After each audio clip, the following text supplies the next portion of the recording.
জীবনে কিছু ভয় যা আমরা মনের মধ্যে রাখি আর সেই জন্যে সামনে এগিয়েও যেতে পারি না।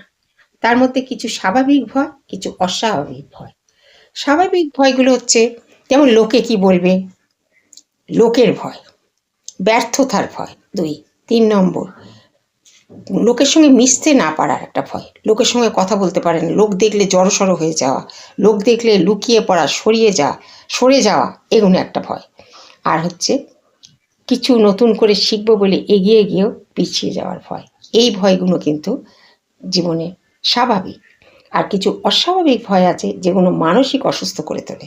যেমন নিজেকে সন্দেহ করা, আমি পাপ করে ফেললাম না তো, আমি কিছু ভুল করলাম না তো, এই যে নিজেকে একটা প্যানিক সৃষ্টি করা।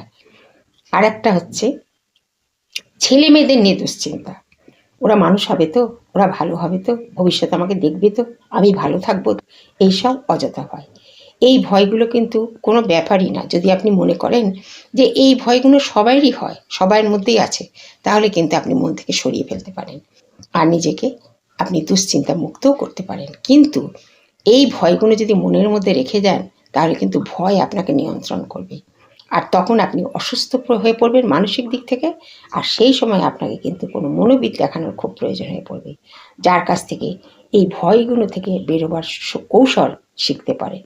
তাই ভয়গুলোকে অযথা মনের মধ্যে রেখে নিজের প্যানিক সৃষ্টি করে নিজেকে কষ্ট দেবেন না আর নিজেকে এগিয়ে যাওয়ার পথে বাধা তৈরি করবেন না।